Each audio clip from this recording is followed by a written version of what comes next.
Hello everyone, this is Mathew from NoteFull.com. I want to first thank you for coming back this week for our reviews on Wednesdays. So if you're new to this series, and if this is the first time that you're looking at this video, last week we had one of our other master instructors, Lauren, explain exactly how this process works. So each Tuesday and Wednesday, you're going to see a video uploaded from NoteFull. So if you subscribe to our channel, you'll see an update each week on those days. Tuesday is going to be a question and answer period where we go over most of the common questions we receive in our email box, our comments on the forum, and just dealing with students every day. There are a lot of those questions, and we want to be able to help you to benefit from that so you can go into your test completely and totally prepared, whether it's about the actual test itself, the test center, maybe a couple of different difficult sections about content and the TOEFL, or anything in between. Wednesdays, we're going to be doing a review from our NoteFull forum. So if you're not familiar with that, don't worry. At the end of this video, we're going to show you exactly how to do that, and we're going to tell you how you can submit your work, where to go to do that, and how you can proceed after this video is finished to go ahead and look at the questions for speaking and writing that we post on that forum. So this week, today, Wednesday, we're going to be doing a review for the writing task. So last week on August 6th, we posted a question to the forum. We received a lot of great responses. We're really excited to see everybody contributing each week. And what I want to do now is explain what question we posted, and then we're going to go over a response from one of our students. And I think this is a really great illustration of how we can excel at the writing section and how we can proceed to get your goal score and not have to worry about the TOEFL ever again. So what we're going to do now is take a look together at this week's question. So let's take a look at this week's question that we submitted to the forum last week. In some countries, teenagers have jobs while they are still students. Do you think this is a good idea? Support your opinion by using specific reasons and details. Don't worry about the wording. It's a little bit different than what you might be used to, but probably not. It's just basically asking you yes or no. Do you agree? Do you disagree? And this is something that will follow the normal NoteFull strategy. So I don't want you to feel like you have to write anything else. Most of you probably don't, but some students do get confused at that idea that the language changes, so maybe the structure has to change. In this case, don't worry about that. It's going to be normal, 4 paragraphs, 2 body paragraphs with your examples and the details. So this week I chose a specific essay that I think is going to illustrate a couple of points about why some students get a fair score and others are getting a higher score, and how we can break through that barrier and how we can really try to implement the strategies that we're going to be talking about to help you get the score that you need for TOEFL success. So let's take a look at this week's submission.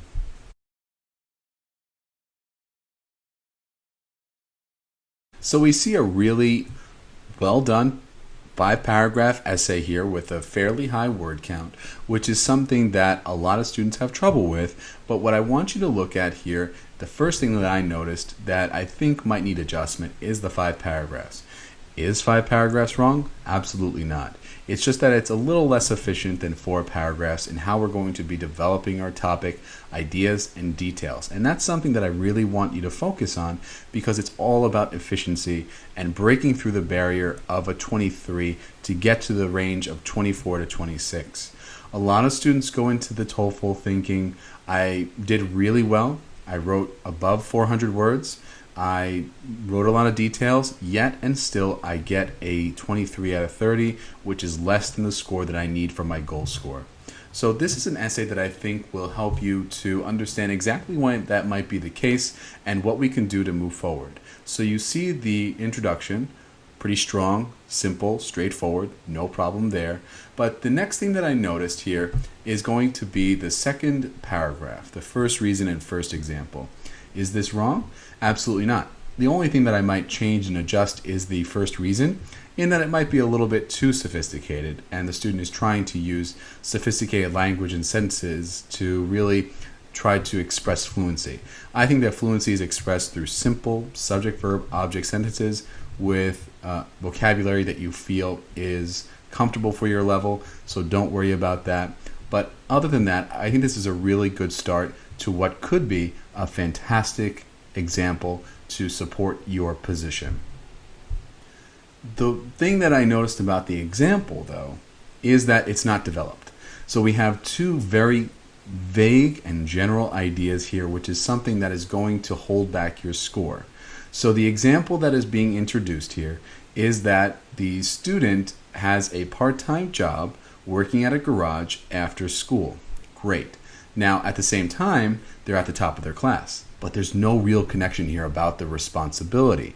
How does this make the student responsible? In between these two sentences should go several sentences, more details, more specifics about how we can build from point A to B to C. So we want to build on the sentence about the garage. What type of garage is this? Is this for engineers, mechanics? Are they building cars? What are they doing?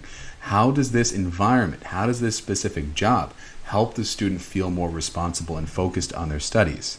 As a consequence, how does this allow them to be at the top of their class? That's something that the TOEFL grader is not going to take the time to think about. It must be given, spelled out, and be straightforward, which is why it's very important to spend time brainstorming and outlining content. Now, with 4 paragraphs, we'll have more time to do that because we'll spend less time focusing on several more examples with lots more details. That's what's going to prevent us from really being able to expand our content and explaining our position clearly and sufficiently. So what I would want this student to do, and what I would want most students to do if they're in this position, is to be able to think about and outline your content. So we have the garage, we have the school hours after school, how many hours, how does this affect their life, and how does this make them more responsible, thereby making that connection with the conclusion that we have. We can't just put down a conclusion without really explaining how this came about, and that's what's going to hold back a student from getting a 24 and above. I think that what we see in the 3rd paragraph, second example, is something that's very common and I want to avoid. But the reason that we see here is good. It helps them shape their future.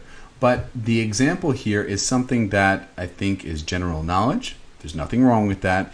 I just think that articles, textbooks, experiences in school, such as a particular chemistry class or psychology class or something like this where it's about Steve Jobs, I think those kinds of examples are something that you might feel lucky to be able to use. I don't think it's common. I don't think that most students would be able to use this type of knowledge on the test. So the reason why I say I wouldn't like to see it in a practice example is because when you're practicing and building habits, this is a habit that you want to avoid. If you can talk about Steve Jobs, as in this case, on the test, fantastic. Go for it. But in the meantime, you want to develop clear personal examples to avoid the mistakes that we see in the first body paragraph. Now, in this second body paragraph, we're still not making the connection. We're still not really explaining how this experience shaped Steve Jobs' future. We don't really see that connection here, and we don't see that topic development. We have a couple of vague ideas and details which really are not taking the reader through the entire experience and how we're explaining it. So when we're talking about Steve Jobs being a student and starting his own company, then we see that the student was talking about a particular conclusion. They're basically saying that this phase of life is about doing experiments and research. But what does that have to do with anything, right? What does that have to do with shaping their future?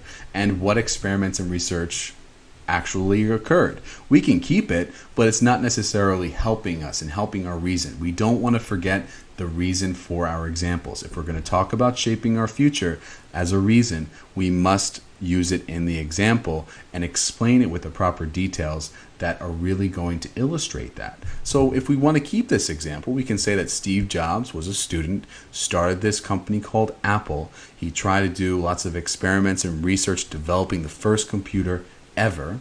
And this experience helped shape his future because he kept doing it while he was going to school. We might even say that he learned a lot at school, which helped him at his job while he was creating this computer. And we can thereby add those details which are going to help us understand exactly what we need to do to move forward. But without those details, it's something that's really going to hold us back into the fair range. It's something that's a little bit generic. We're trying to think of anything to write rather than nothing. So that's why brainstorming is going to be absolutely crucial for us to focus on for these particular essays, so we don't end up in this particular situation writing about general topics and general knowledge. When you look at the last paragraph here, this is something that I really want students to avoid, and I think that if the more you spend trying to develop the skills and habits you need to really develop the types of ideas that you need for these types of questions, it's really going to help you avoid this type of occurrence. So when we see this particular example, I see that there is somewhat of a reason. They lack funds. Okay, but now we're connecting it at the end and talking about judging someone. Again, the disconnect here is going to hold back the student's score. These are very well structured paragraphs and sentences overall. But what you're seeing here is a complete fragment. So we're talking about needing funds to study, and then we're kind of using vocabulary words such as placated by the money they earn. But you want to simplify your ideas. You're not going to impress the TOEFL grader by using fancy vocabulary in long sentences and then try to work your way up to a 24, 25, or 26. We can use the ideas that we have here and try to expand those details to really help us to make that jump. But first, what we have to do is say, in this particular example, they lack the funds to study. Okay, no problem. So next, what do we want to say? We want to really use a particular example because it's going to be confusing with the type of sentences that are written here. The future where harshness of life would be placated by the money they earn from the job they are doing. Now, the average person may or may not understand exactly what that means. We may not even know exactly what the writer, the TOEFL student, is actually trying to say. And then we have a conclusion that comes out of nowhere saying that it would be wrong to judge anyone without knowledge about their background. Again, what does that have to do with anything? So this is a really important illustration of how we have three different types of examples. The first one has a really strong potential of being great and fantastic and talking about a real life, truthful example. The second one we see is kind of general knowledge. The student is just trying to think of something, anything from their background and what they know about Steve Jobs, and maybe just news articles or things that they heard about, or just knowledge that they've acquired through, whatever sources they know about in this regard for computers and building companies and things like that. And again, no judgment. There's nothing wrong with it. I just don't think that for our purposes, it's really going to be helpful. And then the last paragraph we see here, for the body paragraph, it's simply a departure of what we are talking about completely. It lacks that focus. It lacks that idea, that structure, and that cohesion of bringing together a really truthful example to help us break down exactly what our position is, so we state it clearly, and then that's what's going to help us to move forward and to allow the TOEFL grader to give us a very high score. So you want to brainstorm your ideas, write out your essay, and then afterwards you want to take a look at the essay and see, where am I going wrong? Did I go straight to the point? Did I miss some details and examples? Did I kind of veer off and talk about something else? Did I end up in the conclusion talking about a different idea than what I had intended? Or did I make that connection that was necessary to really make the TOEFL grader understand what my position is? Is it clear to the person that is reading it and does not know the details or experience? Because that's basically what we're doing. The person that's reading it doesn't understand exactly what the experience is about. So that is what's going to be really important to do, to convince them to understand exactly where we're coming from and how we're going to explain that. So I think this was a pretty good essay, but the score would probably be fair, between a 22 and 24. And the reason for that is because you see that there was a lack of cohesion in each of the examples. There was multiple reasons why there were each paragraph might have been some inconsistency and lacked the kind of skills and development that we would need to see to get a high score. So even though we want different examples for each paragraph, We don't want to have that type of inconsistency where we're lacking in the structure of beginning, middle to end, and really building upon each sentence with specifics and really trying to take the reader through the entire experience. So we do have a well-structured essay in terms of presentation and organization and well-structured sentences. But something that we don't have is the content development and the connection that we have with the reasons that we're choosing. And we also see that the student has a really great foundation for ideas, but we want to take it to that next level. And what's going to do that is by taking your time, taking several minutes to think about what you're going to write and how you're going to write it. And don't get scared to look back at your reason. Take your time. Am I going in the right way? Am I writing the right idea? Am I staying on track with what I had originally intended? These are questions, important questions you want to ask yourself as you're writing to really develop the topic sufficiently to get a 24 and above on the TOEFL test. So I hope you enjoyed today's review of the submission that we saw last week.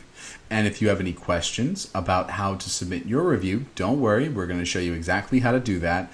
In the box below, in the About section, all you have to do is click the NoteFull forum link, and that's going to take you to the forum that we have. You're going to see lots of different questions for the TOEFL speaking and the TOEFL writing section for you to practice. You're also going to see examples of other students' essays as well as NoteFull instructors. So if you want to submit your work for review, all you have to do is look at the updated section each week on Wednesday, and you'll see updated independent questions for the writing section as well as the speaking section.